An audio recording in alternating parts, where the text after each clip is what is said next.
All right, in 5, 4, 3. What's up, guys? Welcome to another segment of our... We actually don't have a name for it just yet, but we're here with, again, the top people that influence me in ways that I cannot explain, but I can feel. So I know that I've gone to a spot in my life because of them, but also because of my will. But, let's cut to the chase. I have to my right here, Agustin Cortes, once again. What's up, brother? Always a pleasure. And to my left, Bryan, man. How's it going, man? Good, bro. We're in the first form. Shout out to Andy Frisella, man. There you go, man. Shout out to the GOAT. Again, man, this is keep it as casual as possible. We have topics in mind, so I'll throw out my topic first, man.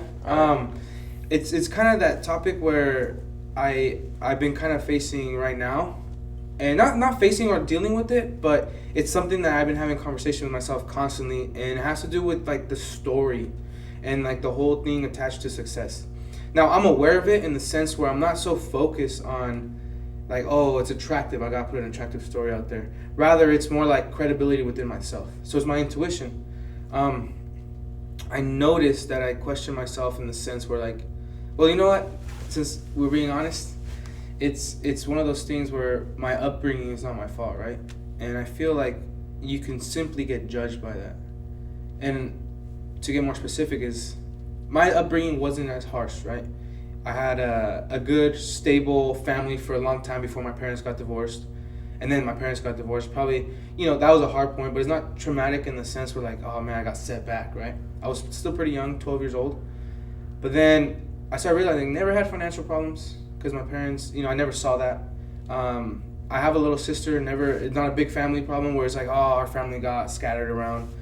So I've always had some type of bond. My parents just say your dad's always gonna be your dad, your mom's always gonna be your mom. So I never had that family conflict and that dark hole moment, at least from external things. It was more, I've never reached a dark hole, but I feel like I've reached some type of bottom subjectively. Mm-hmm.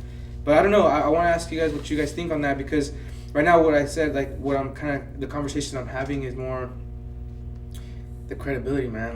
Since I didn't have that upbringing, am I even credible to talk about certain things that I talk about? Yeah, I think you should read a lot of Carl Jung.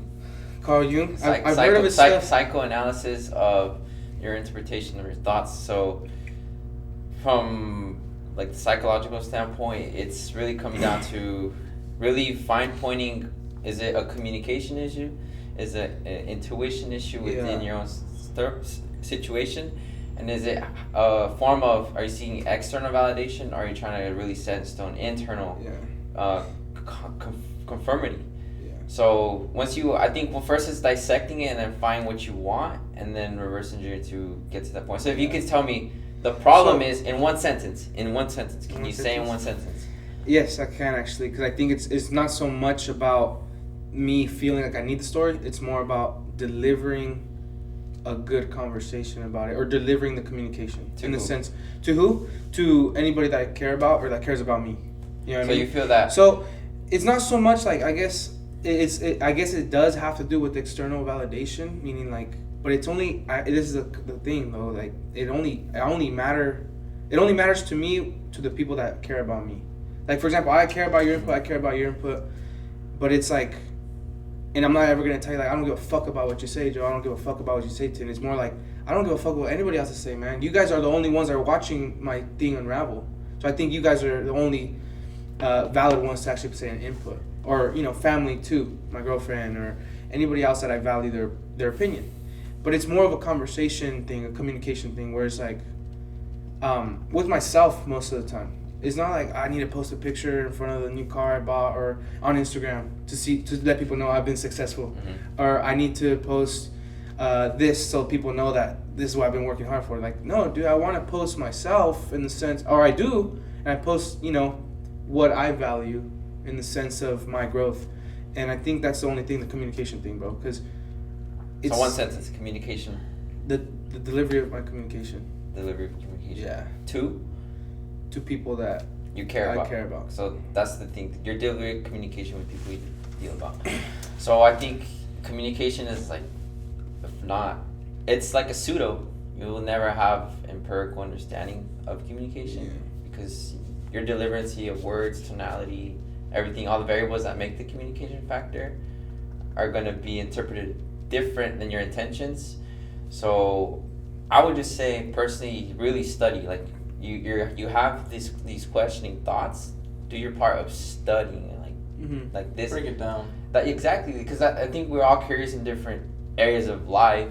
We all have questions, and it's interesting. I had a phone call with someone yesterday, and she was asking me, well, I want to know why. I really want to know why. I'm like, well, okay, that's the first step, being aware of the curiosity of the thoughts.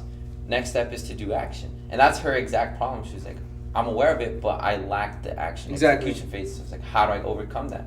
I'm like, well, first, become aware. Learn about fate and free will, the neuroplasticity, the chemical composition of what creates will, creates that barrier. Definitely. And I think when you get an understanding, you definitely have information to work with. Yeah.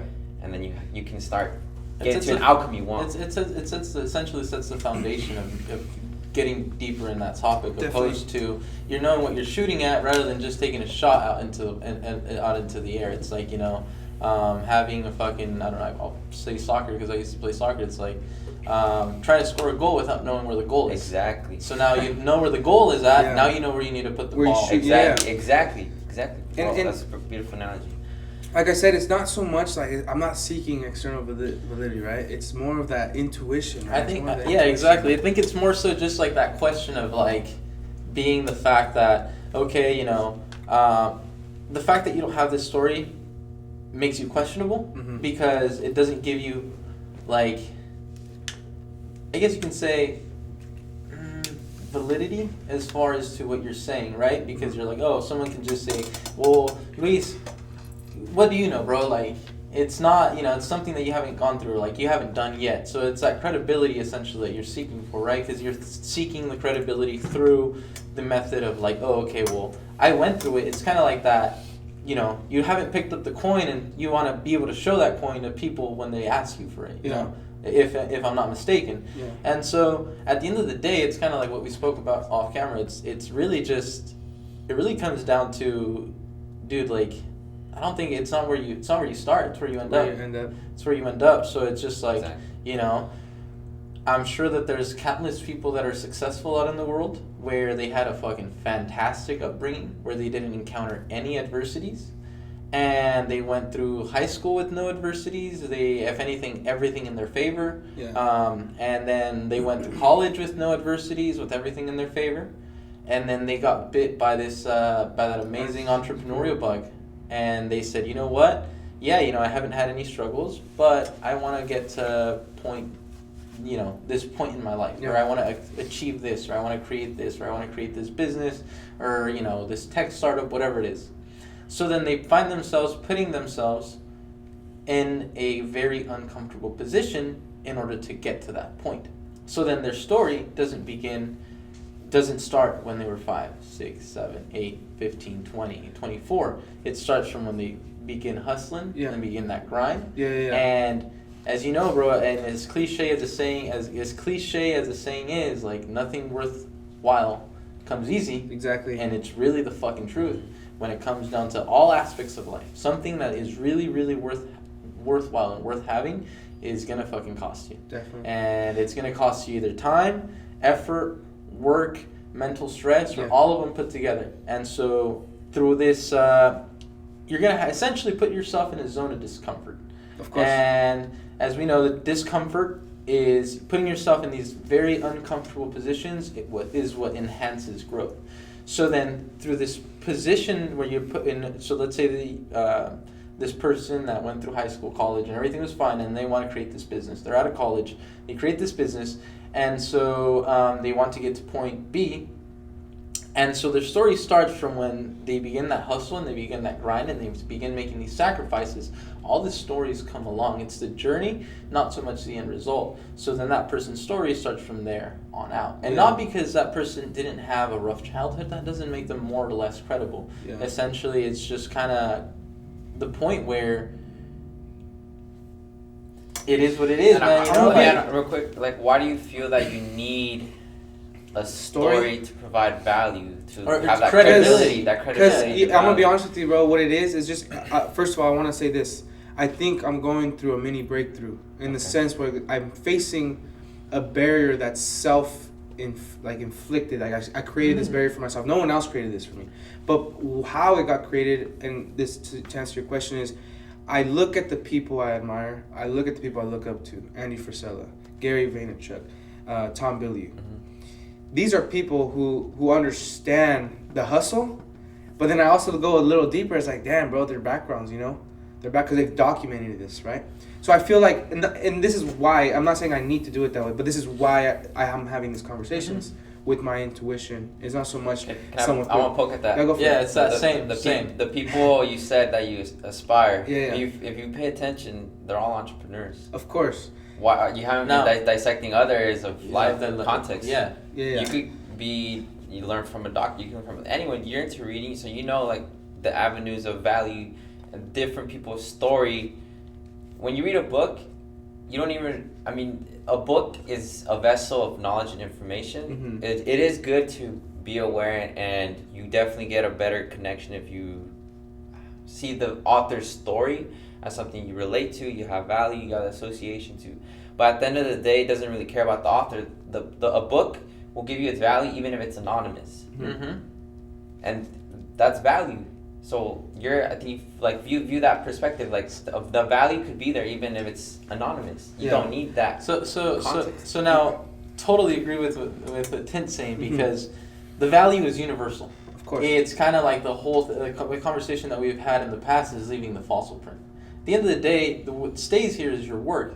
Let's say you create this fucking marvelous thing. And yeah, your name will be remembered, but what will really be remembered is the work that you left behind or whatever legacy you left behind. But touching back, you said, like Gary Vee, Andy, and Tom. It's like these guys, sure, like I guess from personal experience, I can tell you that maybe having this like childhood story, it just gives you tools at a younger age. Okay. Yeah. So it's like Gary's story. He came from, he has this crazy story where, he was immigrant, didn't speak the language, had a really rough time. He just, based on that, he built tools at a young age that he then was able to use throughout his life. Andy, if I'm not mistaken, his upbringing wasn't so much of and I think he's even said it himself, he didn't have that crazy of like oh my god, my parents came from like a different country, he said it himself, his dad was always he was an entrepreneur, his dad was always hustling, he was never in a position of like famine or like something where he was starving or he didn't have food to eat. Andy, I think, was more the person where like he wasn't at the top spectrum, but he wasn't super wealthy, but he wasn't super down there either. He lived kind of like a lower middle class upbringing, propelled himself, and just his personal drive to want to be more, to want to create more, to want to just conquer the world is what drove him to be what he is today. So he, quote unquote, doesn't have that childhood story of that Gary Vee has, and yet he has a story. Because, dude, like, and this is one of the things that I've learned to just kind of, like, appreciate, bro, is, like, the beauty of life and the journey, man. And you have to just really appreciate the journey because you encounter so much shit that sometimes things can be flawless and life throws you a fucking curveball, and it's just, these are the stories, and you gotta, like, really, and you gotta really just appreciate and value the journey because that is what creates the stories. And to be quite honest, I'm at a point where, like, the end result's cool, and I've told you guys about the couple, like, epiphanies that I've had, like the one with the Jag, where, like, if the feeling of emptiness, and that's something that I'd like to touch on at a different point, because I think it's big, and I think a lot of people go through that. But, you have all these, like, learning life gives you these lessons, and you just grow from that, and that's part of what, like, makes your story. And at the end of the day, when you're, like, at the point where you wanted to be, your story is going to be so colorful, your journey is going to be so colorful because, like I mentioned, in order to attain success, you have to go through shit. I read Relentless by Tim Grover, and that book is fucking insane, man. Tim Grover, that guy, his intensity level is, and one thing that resonated in me is that he said is like, dude, everyone want a piece of heaven, but people don't understand that heaven starts in hell. Like, you got to go through fucking... If you think he says paradise, you know, Mhm. everyone wants to be in paradise and wants to enjoy the virtues of being in paradise. But what people don't understand and people are not willing to do is go through hell. And people need to understand that in order to get to paradise, you have to start and fucking go through hell. And so what it is, that's kind of like that relates here, because in order to get to any point of success or achieving anything great, like, you have to really fucking grind. So And I have a question about this. this whole process, this whole grind, that's where the story is. That's where the story is Yeah. created, and that's where the true value is. Like, it is fucking like enhanced. And at the end of the day, while you go through this journey, and I've heard different entrepreneurs kind of like, you know, these successful entrepreneurs go through, is like they get to a level of success. They get to a level of success where they don't really give two shits about you. Not that they don't give two shits, but yeah, they appreciate the fucking bank account with a lot of zeros. But what they care more for and what they appreciate more is that journey, that story of the grind. And I think, what do you think about, like, because this is what I definitely agree with everything you said, and it's so true, but how about this? Like, I've said this to myself, and I've actually said this to my mom, where I want to almost artificially put myself in a point of struggle, just so I could understand, like, pick myself and put myself. But, okay. No, I feel you. I get what you mean, because I've kind of had these same thoughts arise through me, and so this is. Do you understand what I'm saying? No, I totally get you, because look, this is something that I've thought about. And this is something that I've thought about personally, and I sometimes give it a lot of thought and a lot of consideration to actually do this. Is, you know, I've worked enough to put myself in a position where, you know, things are pretty steady. I'm definitely not where I want to be, but, you know, I don't want to say comfortable, because I'm constantly pushing for more. But I'm in a good state. Okay, I'm in a good state. So it's easy to sometimes take a step back, and I told you guys about this, how sometimes it's a little bit easy because you don't have like that, you know, pressure of being like at rock bottom to want to escalate high.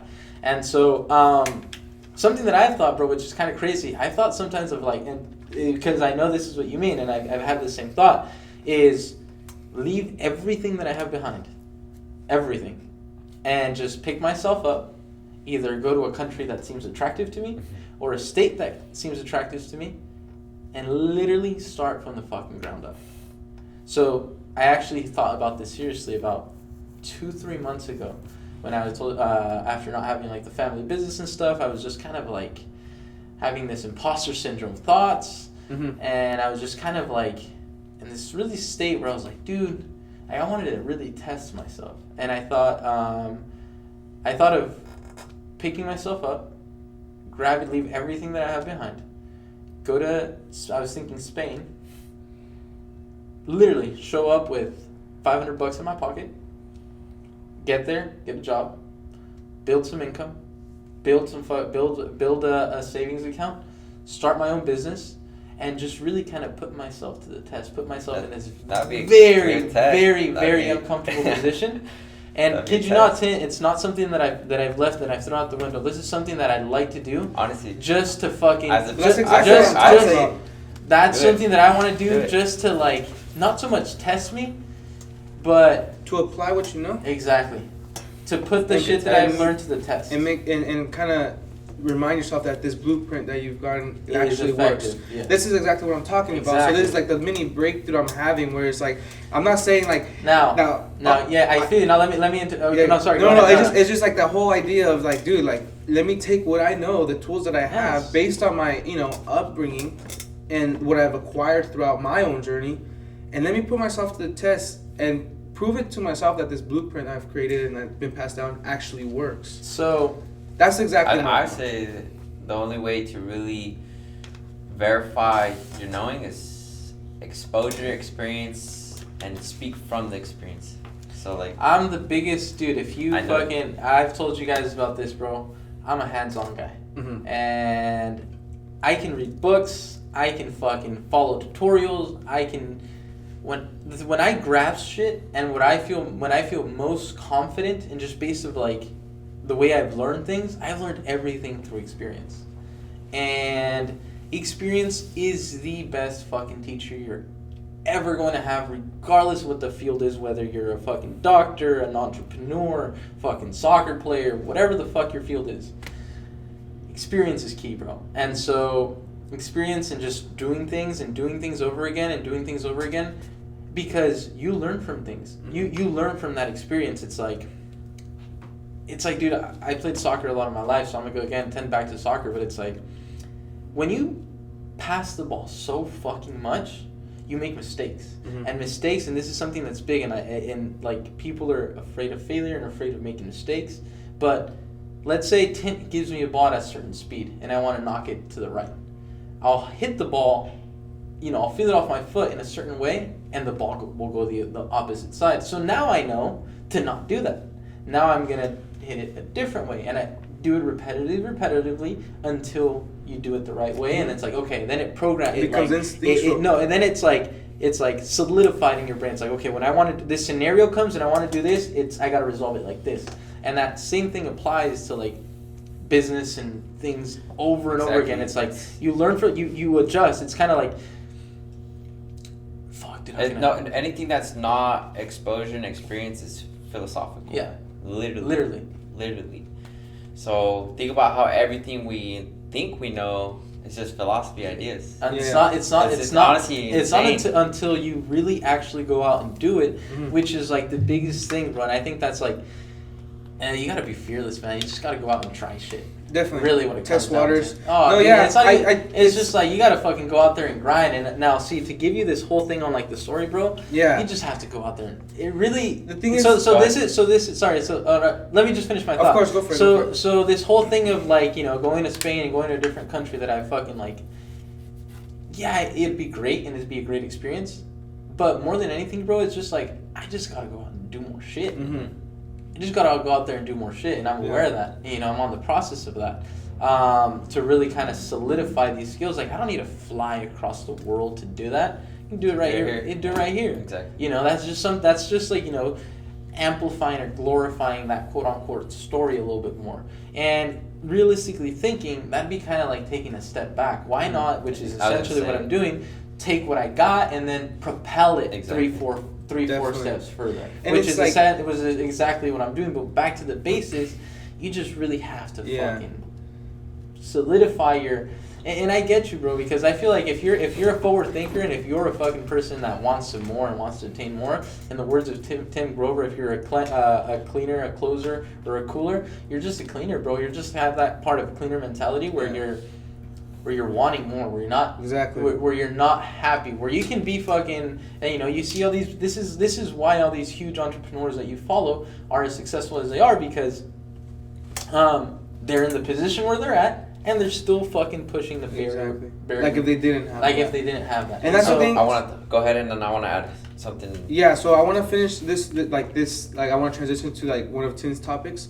But like, I'm not going to sit here and say like, I already know that, in the sense where like, I know it. I just got to like really tell myself like, no, it's like, I understand it. I'm aware of it. And like, everything you guys have said is like really true to me, in the sense where it all makes sense. So now it's just like I said, my mini breakthrough, in the sense where like, I understand it. I'm aware of it. It's just my I have to get familiar with my intuition again. Exactly.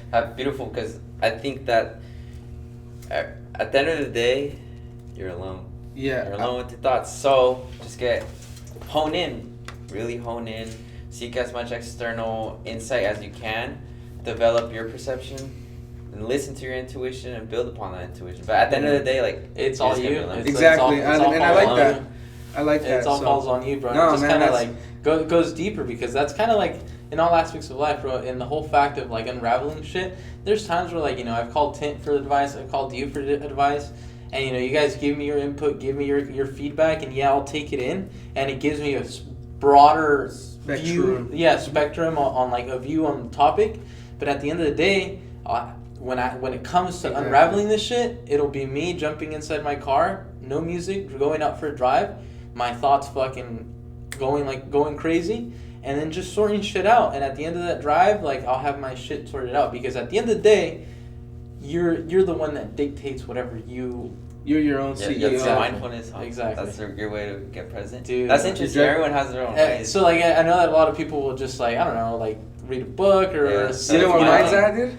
What is The it? shower, bro. Yeah, dude. There's a lot of people that do that. Shower. Like with Shower. me, there's times, bro, where like I cannot tell you how soothing, and this is just because I'm a fucking crazy car nut.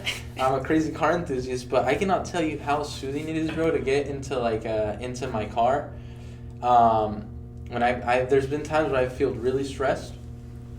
I would jump into my car, go to back roads, go to just drive, and I'm just like in my bubble, bro. Yeah. Like I need to be alone. I don't want to hear no music. Me last night. And I just fucking tune everything out. It's just me, the feeling, the sensation of the drive. I feel like me being inside that car in the drive, it kind of like opens me up a little bit to like. As weird as it sounds, right? As weird as it sounds, everyone bro. has their thing. Like yesterday, I was in my room and I like having like my whiteboard filled up and like creating like a thoughtful environment. My room is like It's your mecca. I manifested that environment for myself, and it's funny because yesterday I was in bed and then I was just having some ideas, and then I made myself laugh because it was literally like if someone recorded that, then like he acted that out. But like this is what happened. I was laying down, just having an idea, and for me I was like, dude, that's such a good idea. I literally got hyped. It was like 2:30 in the morning. I literally got out of bed and I was like, because I was so hyped up because the idea was so good to me. Yeah, but like, I've seen you do that. So I know. like those ideas, like you get them in your car, and get them in my room reading or whatever. But to me, like it's natural highs that like it's like a knowledge high. Yeah, it really you get is. a good insight, perspective, knowledge high. Like it's really a natural Now, sensation. exactly. So I feel like I know exactly what you're talking about. But what's your input on the sense where like people could get knowledge highs? You do something about it though. You start writing shit down. You start implementing things, Mm-hmm. right? I feel like those highs are so critical to someone's journey. But what if someone's not doing anything with it? I think that's fine. Yeah. Who says you have to do anything? No, yeah. I'm just saying because. Think about it, like No, I it's get very what you're true. saying, but like It's very true. some people are like some people And see- find satisfaction just learning more. Of than, course, like, I having agree. And another thing too, bro, that like I've kind of like learned a little bit in this kind of whole topic is just kind of like the fact that no one forces you to do anything. So we all kind of we have these evolutionary states, okay? Evolutionary I think it's a states. good pick, Yeah, yeah. so I think this is a Transition. perfect transition That's into tense topic, but because the things that again touch bases on like 2 years ago when I was like really fucking when I was out of college and I was trying to be a millionaire by fucking by the time I was fucking 28. I was grinding hard, bro. Like I gave away my social life. I gave away soccer, which was I had just recently finished playing like really competitive soccer. Soccer was to me at that point like my everything. Yeah. I took everything and just fucking dumped it out the window and laser focused my attention to work. I was doing 12, 13, 14, 16-hour days, not giving a shit. No one held a gun to my head to tell me, you know what, dude, you gotta work from sun up to sundown. That was just me. It was just what I felt was like what would come from within. It was just what I wanted to do. No one forced me no one forced me to do that. And so fast forward now, I'm not saying that I wouldn't do it. Do I do it? And I don't as much because now there's these other interests, other things that I want to direct my attention to. So I've evolved from that to that to that. So to touch the topic about somewhat, this is an evolution topic that Tim wanted to discuss on, but just I'm saying this because you said, what if someone doesn't act up on it?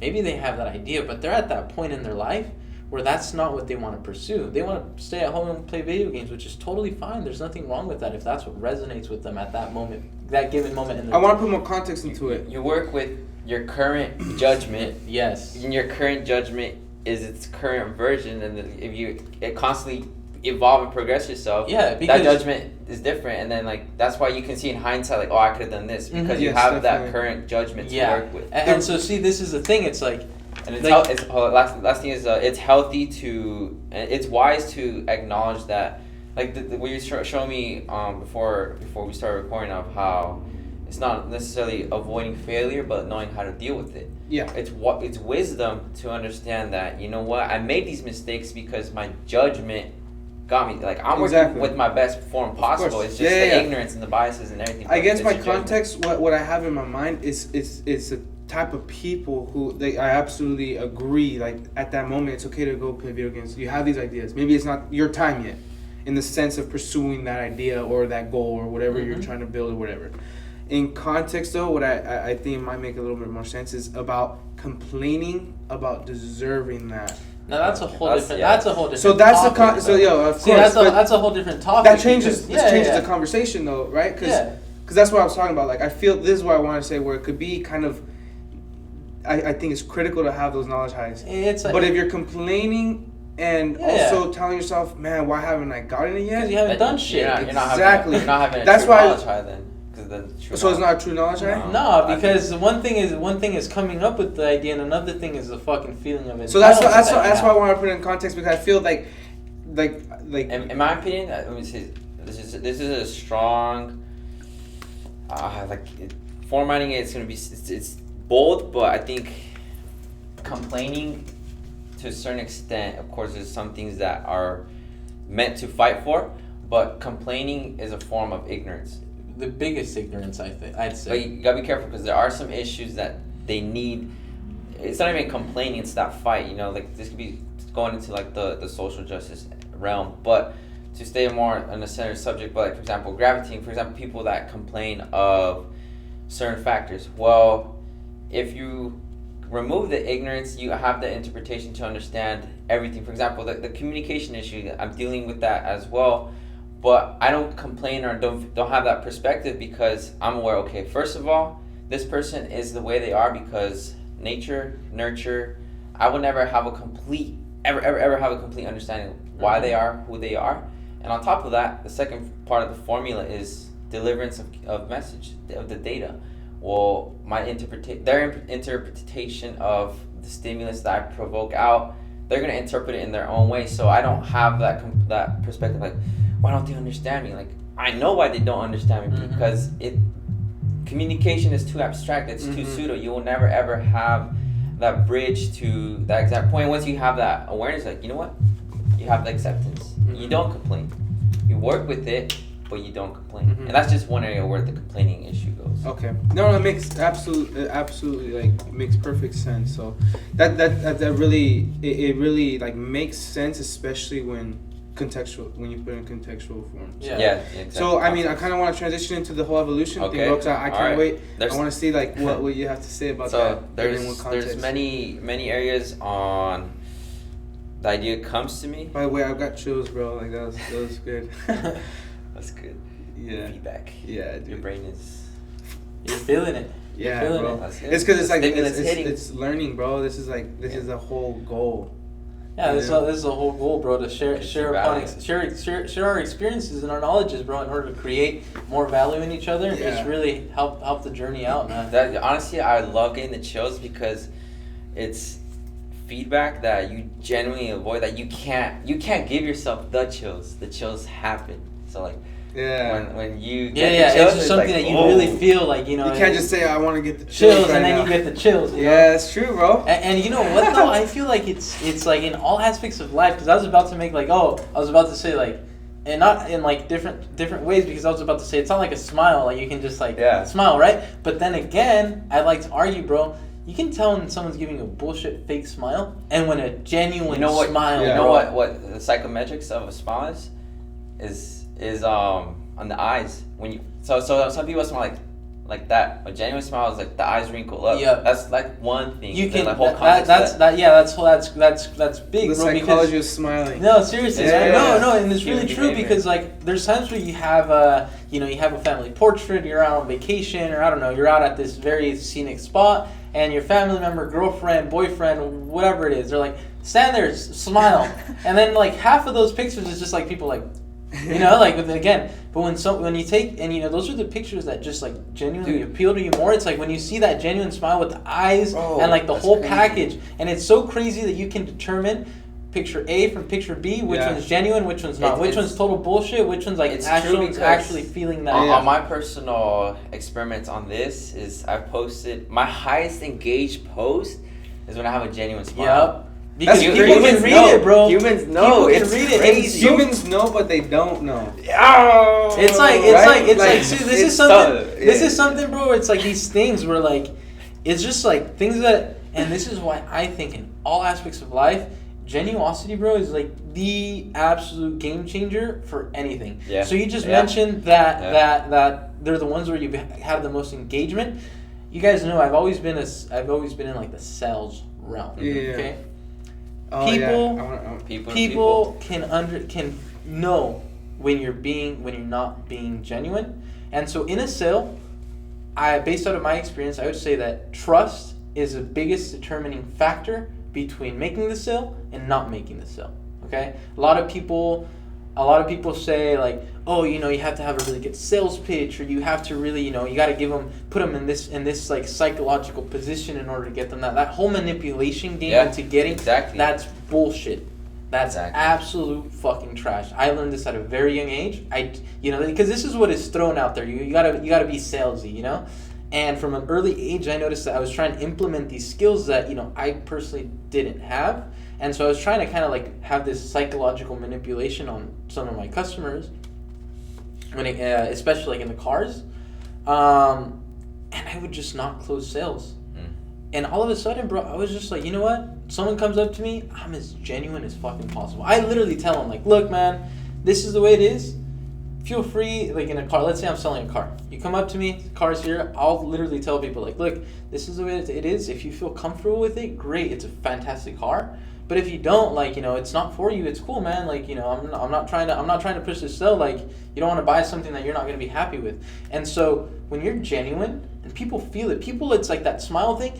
People can sense bullshit and people can sense genuosity. It's kind of like, someone, you walk into a grocery store and they give you a bullshit like, oh, hi, how are you? Or like, have a good day. And it's like, dude, you don't fucking mean that. Don't say that. So it's kind of the same thing. I can tell you that every time that I'm just like completely open, completely disclose absolutely everything, I'm completely genuine, people will buy your shit. Even if there's shit wrong with it, bro, people will buy your shit. Because they're buying you. This is interesting because the context matters a lot. I think there's levels to the aspect. Like the sales of a $10 billion transaction is going to be different than a sale for $1,000. Right? I think. But then again, That factor there's is part of the formula, though. Yeah, it's definitely there. Yeah, definitely. There's levels, layers. Yeah, of course. Higher level, more layers, but that layer is fundamental. It's fundamental in any sell because it's like you're trying to buy this tech company for $10 billion, and the guy comes to you and you sense a skepticality in him where he's kind of not giving you, you feel that skepticism in himself when he's pitching you something. You're like, wait a minute, I don't know if I want to drop $10 billion on this company where the guy that's selling me the company doesn't seem so sure about it himself. Opposed to the guy that comes with all the fucking genuine enthusiasm and is telling you, look, man, this is gonna fucking work. VCs look for. This is gonna fucking work, man. Like you'll feel a lot more confident, and you can sense. It's one of those things where it's like a very thin line where you can tell when someone's genuinely feeling it, and when someone's putting a fucking show. And you know what I like about what you said, how you started off? It was a trust thing. And I agree. That's what it is. But it's so funny, bro, because I feel like this conception of trust is earned in the sense of like such a long period of time. Dude, when you're in sales, like, dude, the trust has. No, I have to establish trust immediately. Even the moment I shake their hand. Exactly. That's the moment where you're already enlisting the. That's so intriguing to me, bro, because I feel like in that aspect, trust is immediately. You get it right away. You can build. It's a process, but it's all like. It's also the way you carry yourself, bro, and just the way. Again, it's the vibrations. I think we had this when we first met with Joe. Dude. This is exactly what I was gonna get to, bro. Because this was exactly what I was gonna say. That's exactly what I was gonna say. I was gonna say, dude, look at when we first fucking met. We literally the barrier was broken instantly, bro. Why? Because there was mutual trust, and because the genuosity was mutual all around. If I would have come over here, I was essentially needing you guys to fucking help me out with this new business venture that I was starting. How different do you think things would have gone. We wouldn't. If I would have put, if you know, we would have met, and I would have come from this demeanor of like higher authority, and she would have been like, look, man, like I got this business worth so much, and like, which would have been absolute bullshit, and like, you know, I got this, I do this, and I've got this. You guys would have been like suppressed, and we would have not had the engagement that we had. So yeah, it's interesting because we met in the form of doing a transaction for business, but the relationship carried to be personal because it was bigger. We had those factors. Yeah, it was so just, crazy, and again, remember I don't remember the exact details, but how did we get into the conversation? All right, let's talk about evolution. I want to talk about how much. Okay, let's talk about. Let's talk about the human body. And then we'll go deeper into like the consciousness. Yeah. But how much of what we think to be unexplainable could become explainable? And I think evolution has a lot of those answers. To give you an example of like this communication issues, right? The reason we're able to comprehend and reach these states is because we have the brain that was developed to function a certain way, to survive, to create chemical feedback that incentivizes these behaviors. Trust is evolution behavior for survival. If we were tribes and we were hunting and I didn't trust you, I wouldn't want you because one day my life literally depends on it. I could die. But you know, the economics and the dynamics of society, of everything has changed so much that our genetics haven't caught up to the pace, but we still have these intrinsic factors that reciprocate. Like this formula, it's literally everything's a formula, and the formula comes from our evolution wiring, and this goes into the conversation of nature and nurture.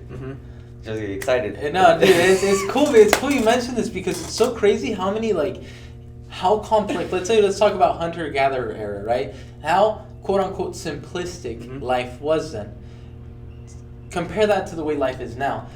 There's been fucking millions of layers added on top of that. We're complex as fuck, if I'd like to say, compared to that era. You know, like a whole different. Never been a time like this. Never. Ever. All right. And it's and never ended like that. And yet, we still go back to some of those like foundational principles that are genetically instilled in us. Exactly. So, of course, which is essentially what you're talking about, and it just kind of like proves because we've all had this moment. It's kind of like it's you know like I think I've talked about this about the giving you guys this how like what got me into like this whole like cerebral neural kind of like analyzing our hardware was years back where I watched that movie Lucy with Scarlett Johansson. Oh yeah, Limitless. And Limitless. Kind of these two movies, bro, got me like fucking on the topic of cerebral capacity because that was just fascinating to me. At that point, I had not, you know, I was not introduced to this kind of topic,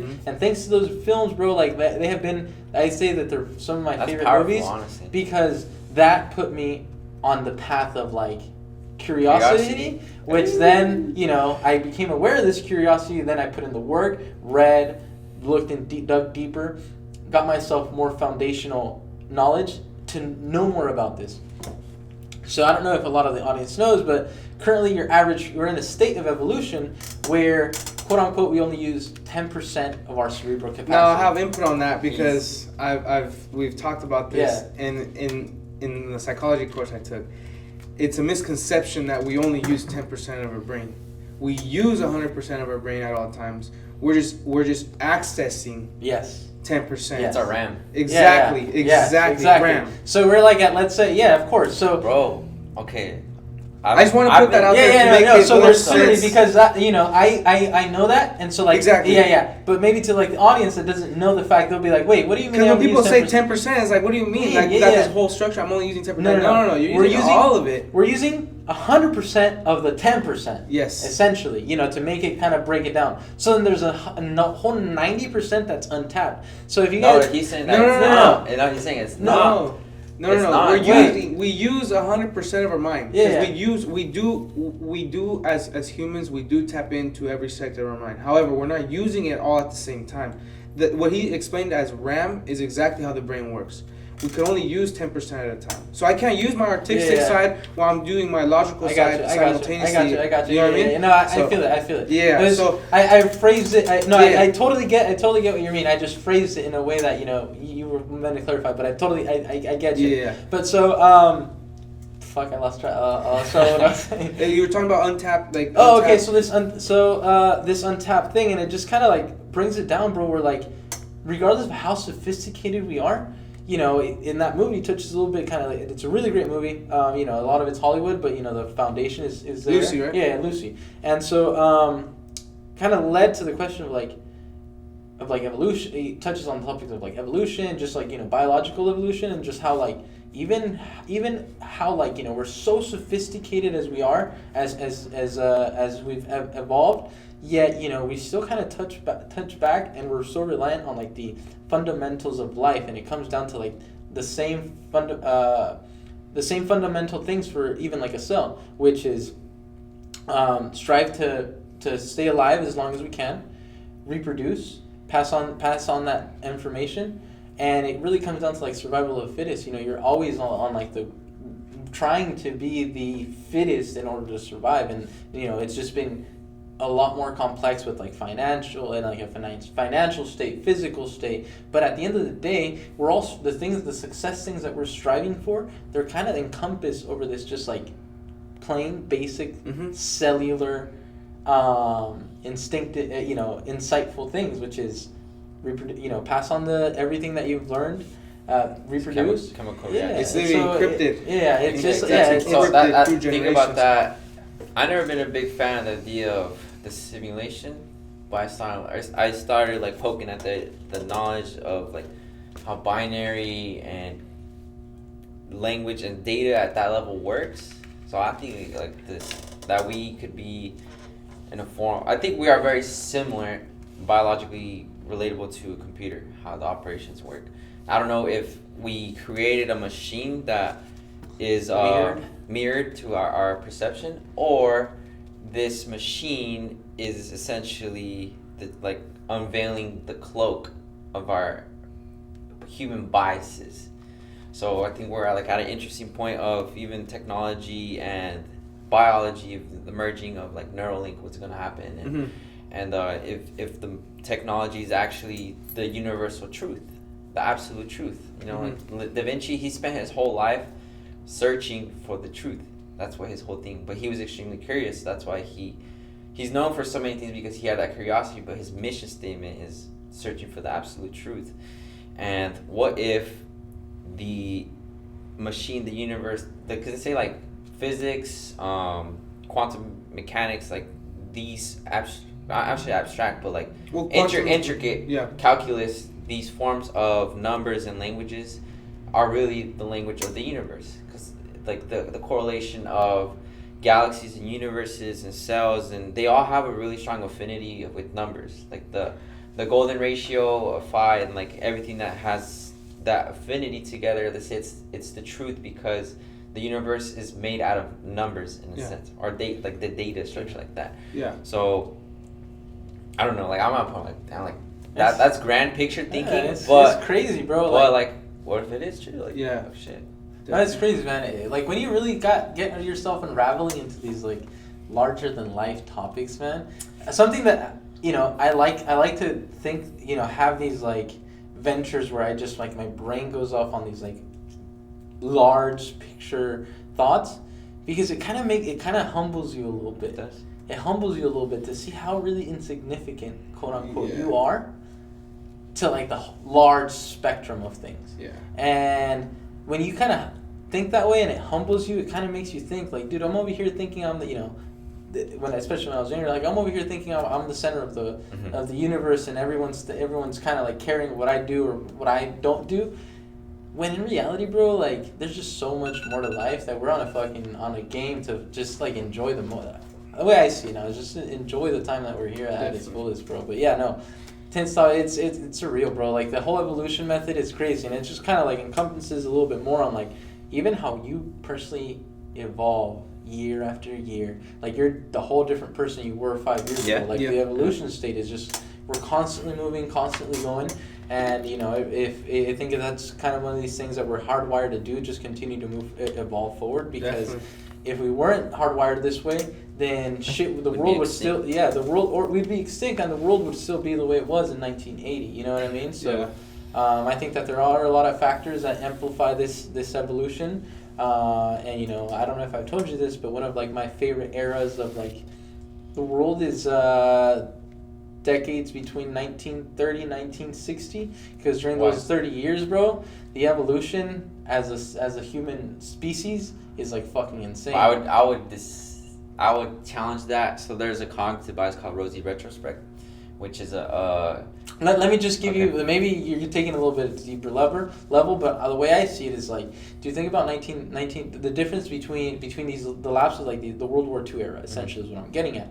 And what I'm getting at is like, it took such a drastic and impactful event to put us under pressure in an uncomfortable position as a human species in order to propel forward. Because if you think about the way the world, if you read about how the way the world was in 1940 compared to what it was, like let's say 1930, the way it was in 1890, it's kind of the same. This lapse of 40 years is pretty similar. There wasn't any spikes of technology, innovation or nothing.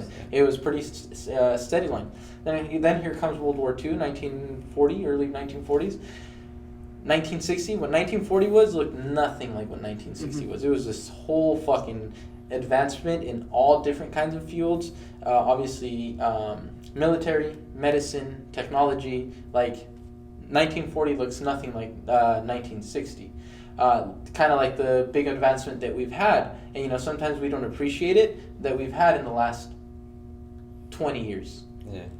2000. So like the Industrial Revolution, how impactful that was as well. Yeah, so it's like these time frames where there's just like propelled there's humanity in history crazy. That it's literally called the Dark Ages, where it was a 500-year gap that literally there was no innovation, no progress. So like if you're born in, I forgot the exact time frame, but if you're born at this time, it would be the exact same situation and circumstances that your great grandparents had. Yeah. Think how You're crazy living that under is. the same norms, same society. So exactly.